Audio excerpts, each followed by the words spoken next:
लक्ष्मी जी ने सबसे कह दिया कि आज कोई मेरे कमरे में नहीं आएगा, मैं भगवान शंकर का अर्चन कर रही हूं। अर्चन में और अभिषेक में बड़ा अंतर है, ध्यान से सुनना। अर्चन अलग है और अभिषेक अलग है। अभिषेक सिर्फ भगवान शंकर का होता है और अर्चन सब देवताओं का होता है। गणेशार्चन भी है, दुर्गार्चन भी है, हनुमतार्चन भी है, कृष्णार्चन भी है और रामार्चन भी है। अर्चन सबका है पर अभिषेक खाली भोलेनाथ का होता है। तो अभिषेक में और अर्चन में क्या अंतर है? अभिषेक उसे कहते हैं जिसमें दूध, दही, घी, शहद, शक्कर से स्नान हो और उसके बाद जल की धारा चले, उसको कहते हैं अभिषेक। और अर्चन क्या है? अर्चन कहते हैं जैसे मान के चलो तुम्हें कृष्णार्चन करना है तो ठाकुर जी को सामने रखो और 1000 वस्तुएं कुछ भी ले लो जो भगवान को चढ़ती हो, और एक एक मान के चलो 1000 फूल ले लो और भगवान कृष्ण के 1000 नाम से एक एक पुष्प उन पे चढ़ा दो, तो वो हो जाएगा कृष्णार्चन। हनुमतार्चन, हनुमान जी के नाम से दुर्गार्चन होता है, रामार्चन होता है और शिवार्चन होता है। 1000 वस्तुएं चढ़ा दो। भगवान की कृपा से कई वर्षों से मेरे घर में हर श्रावण को पूरे महीने अर्चन चलता है। हमारे राम भले यहां हैं पर पूरे महीने 1000 वस्तुएं भोलेनाथ को अर्पण की जाएंगी। कभी नर्मदा जल 1000 आचमनी, कभी गंगा जल से, कभी दूध की 1000 आचमनी, कभी दही से, कभी शक्कर चढ़ा दो, कभी तिल से, कभी दूबा से, कभी बेलपत्र से। अर्चन का बड़ा महत्व है। अगर आप में से किसी को सौभाग्य मिल जाए, ज्यादा मंत्र ना आए तो कोई बात नहीं, आप 1000 चावल के दाने गिन लें और किसी भी शिव मंदिर में बैठ जाएं और उत्तर मुख होके बैठे। अर्चन का नियम है कि उत्तर मुख होके करना चाहिए। तो उत्तर मुख होके बैठ जाओ, एक एक चावल का दाना उठाओ, ओम नमः शिवाय, ओम नमः शिवाय, ओम नमः शिवाय, ऐसा 1000 बार चावल चढ़ा के देख लो, तुम्हें भगवान शिव की कृपा का आनंद मिल जाएगा। अर्चन का बड़ा महत्व है। किसी भी देवी देवता का अर्चन करो। जीवन में एक बार जिसको अपना इष्ट मानते हो, तुम राम को इष्ट मानते हो, कृष्ण को, हनुमान जी को, भोलेनाथ को, तो जीवन में एक बार अर्चन जरूर करना। अभिषेक तो खूब होते हैं पर अर्चन नहीं होते हैं ज्यादातर, तो जीवन में अर्चन जरूर करना।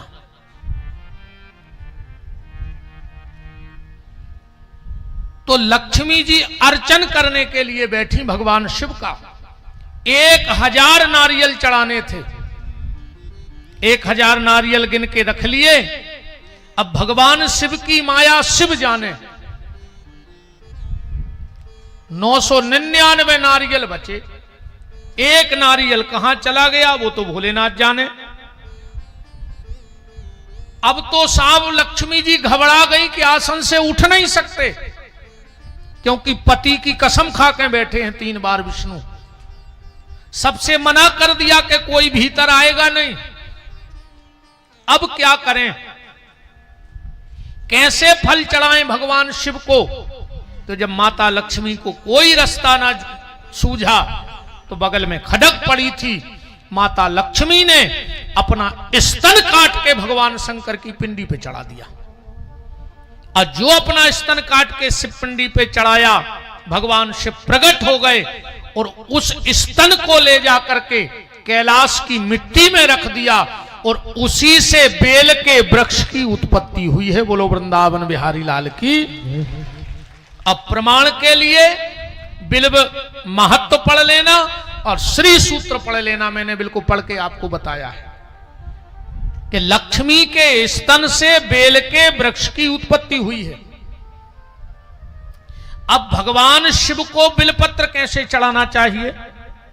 हम लोग मंदिर में जाके सीधा बेलपत्र पिंडी पे रखते हैं कि नहीं रखते? जबकि कभी भी भगवान शिव को सीधा बेलपत्र पिंडी पे नहीं रखना चाहिए। और कभी भी सीधा जल भगवान शंकर के ऊपर नहीं चढ़ाना चाहिए। क्यों? क्योंकि इसी ग्रंथ में लिखा है कि भगवान शिव की जो पिंडी है उसके ऊपर मूल में चंड का वास है, चंड का। श्लोक पढ़ लो, बाण लिंगम च लोह लिंगे सिद्ध लिंगे स्वयं भवी ना चंडकारा अधिकारा भवेत। चंड का स्थान है, और अगर सीधा बेलपत्र चंड को पड़ता है, यहीं रखेंगे ना ऊपर जब चढ़ाएंगे पिंडी पे, तो जल चढ़ाएंगे तो पहले चंड को मिलेगा, और चंड जैसे ही जल बेलपत्र छूता है और जल और बेलपत्र चढ़ाने वाले की बुद्धि में बैठ जाता है। इसलिए आज इतनी पूजा पाठ होने के बाद भी हमारी बुद्धि जैसे ही की तैसी है, चंडालों जैसी, क्योंकि हमें क्रिया पता नहीं है।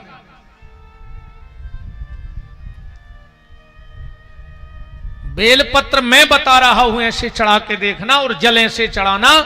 जब भी भगवान शंकर के मंदिर जल चढ़ाने जाओ तो सीधा पिंडी पे जल मत चढ़ाना, सबसे पहले जलहरी पे जल चढ़ाना, और 3 बार जल चढ़ाना, चाहे 2-2 बूंद जल जलहरी पे चढ़ाना। और जो साथ में पूजन सामग्री को सिंदूर जरूर ले जाना। पहले जलहरी पे 3 बार जल चढ़ा के 3 बार सिंदूर लगाना जलहरी पे, और फिर इसके बाद उस लोटे से जल भगवान शंकर को चढ़ाना चाहिए। क्योंकि हर चीज की क्रिया है। देखो, एक गोली रोग ठीक करती है, पर सब गोली अच्छी थोड़ी होती है। भाई कहूं सेल पास की गोली हो और तुमने खा ली कि गोली तो गोली है, मार जाओ कि नहीं मार जाओ। और सेल पास की गोली में तो टेम लग, कहूं 315 की हो, गोली तो गोली आए नहीं है, गोली तो गोली है।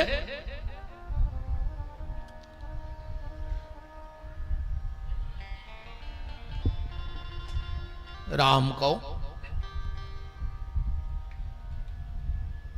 तो जब भी भगवान शिव के मंदिर में जल चढ़ाने जाओ तो सबसे पहले जलहरी पे जल चढ़ाओ। और अगर माताएं जलहरी पे जल चढ़ाएं और 3 बार सिंदूर लगाएं, तो मैं अपने गुरुदेव के आशीर्वाद से आपको यह विश्वास दिलाता हूं, तुम्हारे बेटे और तुम्हारे पति का कभी वाहन दुर्घटना से मृत्यु नहीं होगी। मैं चैलेंज करके जा सकता हूं इस बात को।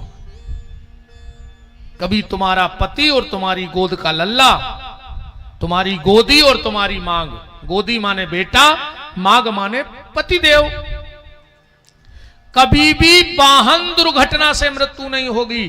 अकाल मृत्यु वो मरे जो कर्म करे चांडाल का, मौत उसका क्या बिगाड़े जो भक्त हो महाकाल का।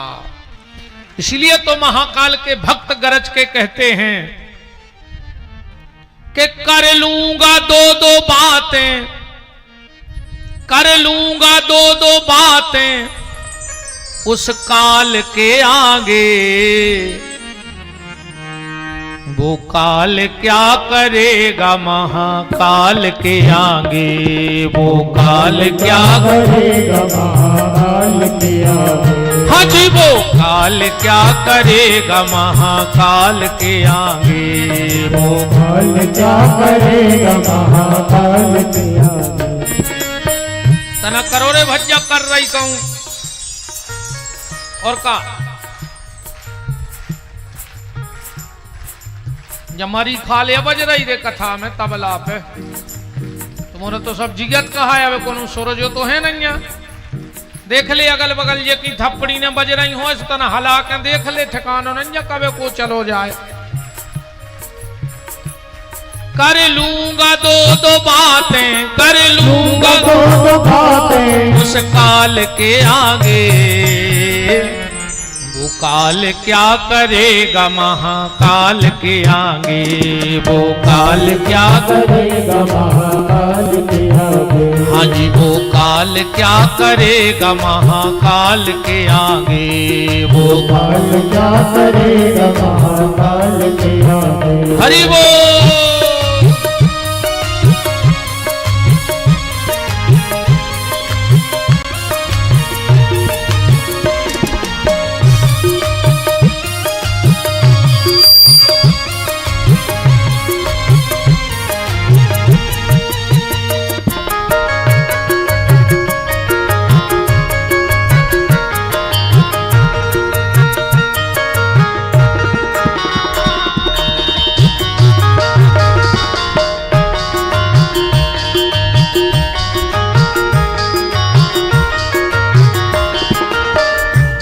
जलवा है भोलेनाथ का देवों के हैं अवसर, हज देवों के अवसर, हज देवों के अवसर। जलवा है भोलेनाथ का देवों के हैं अवसर, हज देवों के हैं अवसर, हज देवों के अवसर, हज देवों के हैं अवसर, हज देवों के अवसर, हज देवों के अवसर। बैठे हैं समाधि में जपते हैं वो हर हर, हज जपते हैं वो हरि हर, हज जपते हैं वो हर हर, हज जपते हैं हरि हर। जपते हैं हरि हर। और चम चम चमकता चंद्रमा, चम चम चमकता चंद्रमा से वो भाल के आगे। दोनों हाथ उठाओ। वो काल क्या करेगा महाकाल के आगे, वो काल क्या करेगा महाकाल। हरि बोल।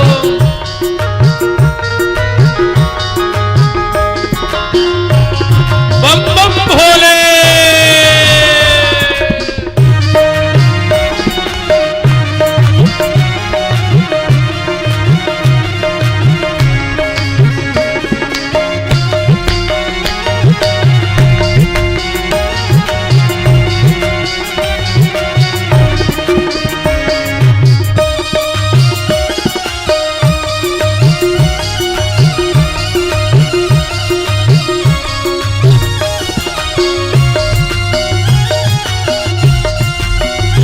शंभू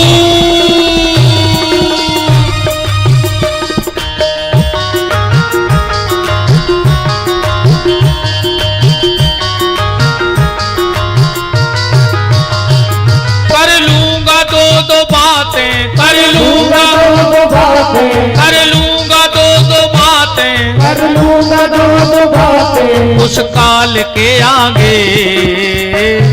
वो काल क्या करेगा महाकाल के आगे, वो काल क्या करेगा महाकाल के आगे। वो काल क्या करेगा महाकाल के आगे, वो काल क्या करेगा महाकाल के आगे। हाँ जी, वो काल क्या करेगा महाकाल के आगे, वो काल क्या करेगा महाकाल के आगे।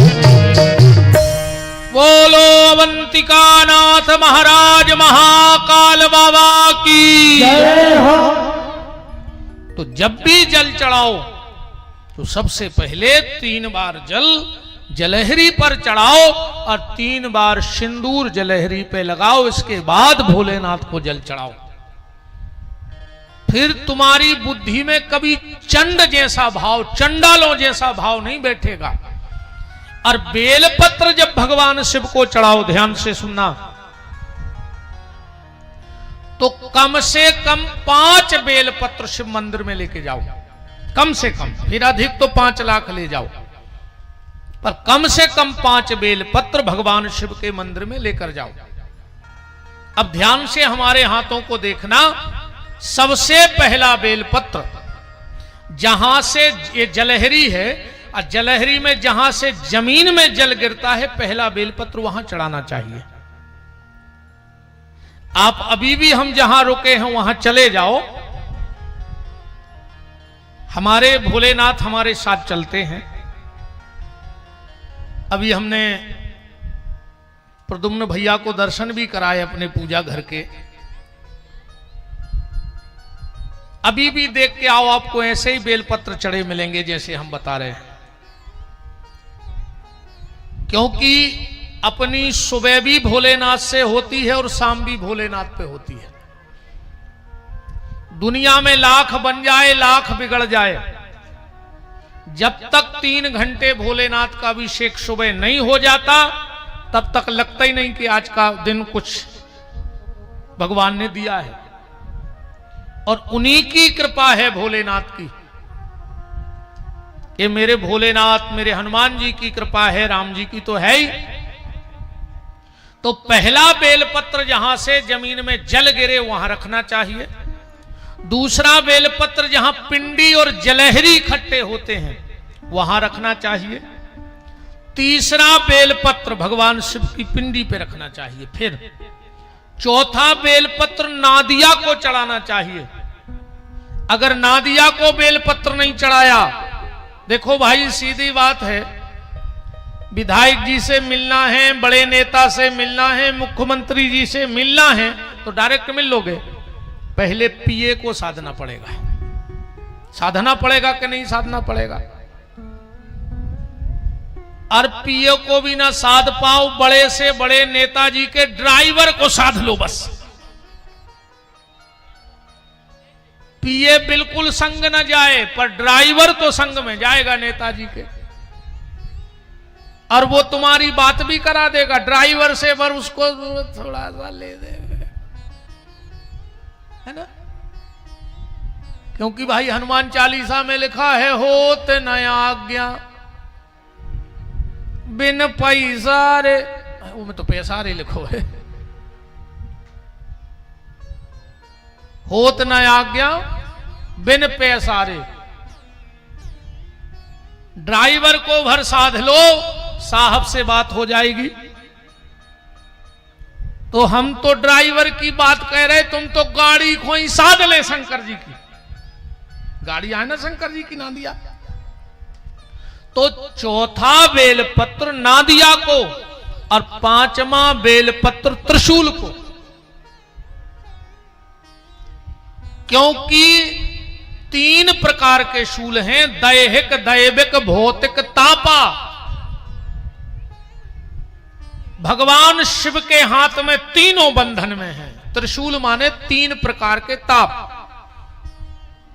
गोस्वामी जी ने भी लिखा, तुलसी यह तन खेत है, मन क्रम वचन। ये 3 ताप हैं, मन क्रम और वचन।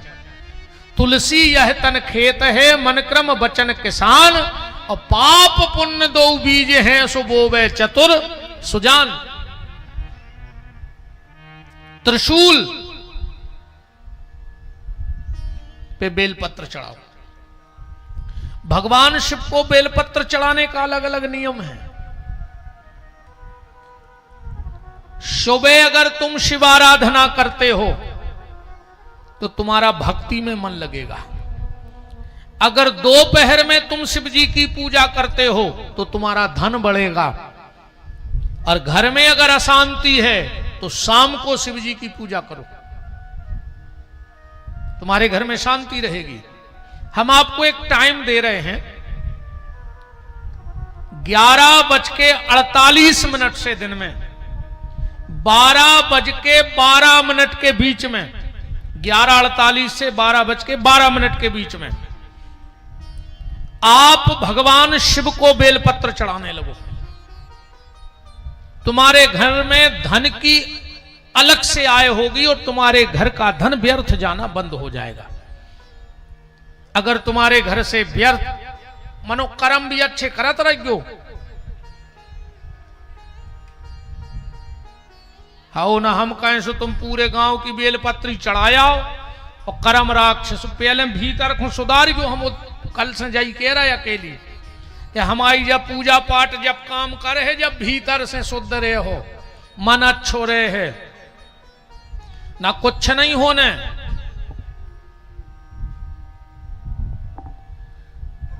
11:48 से 12:12 के बीच में बेलपत्र में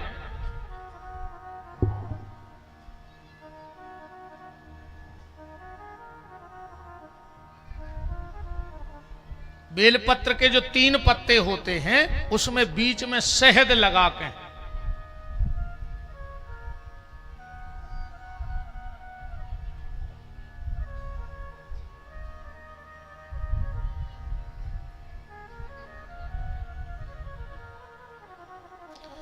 ये बेलपत्र है, इसकी जो बीच का हिस्सा है इसमें शहद और इसमें शहद लगा के आप भगवान शिव को चढ़ा के देख लो, तुम्हें भगवान शंकर की कृपा का पता लग जाएगा। अगर तुम्हारे घर में बहुत अशांति है, लड़ाई झगड़ा है, तो शाम को 5:48 से 6:12 के बीच में इसमें सरसों का तेल बीच में लगा के और भगवान शंकर को चढ़ाने लगो। तुम्हारा अगर भजन में मन नहीं लगता है तो सुबह 5:48 से 6:12 के बीच में इन तीन ही पत्तों पे बीच में चंदन लगा के भगवान शंकर को चढ़ाने लगो, तुम्हारा भजन में मन लगने लगेगा। असाध्य से असाध्य बीमारी होए, बिल्कुल कहूं आराम ने लग रहा होए, दुनिया के सब डॉक्टरों से हार गए हो, क्योंकि आखिरी में डॉक्टर भी फिर भाई कहते हैं, कितना बड़ो डॉक्टर होए फिर वो क्या कहते हैं, भैया ऊपर वाले के हाथ में है, कहते हैं अब तो ऊपर वाले के हाथ में है। मैंने तुमों के अब चित्ते नहीं चढ़े, अब हमारे चिल्ली आ रहा है कि ऊपर वाले के हाथ में है, तुम्हारे ने मान, और जोन दिना डॉक्टर ने कह दी कि ऊपर वाले के हाथ में है, फिर नरिगल फिर गो बजरंग बली के दद्दा बचा ले। अकू पहले ही से जात रहे होते बब्बा के थे तो डॉक्टर ने कह पातो। अच्छा यार डॉक्टर एक बात बताओ,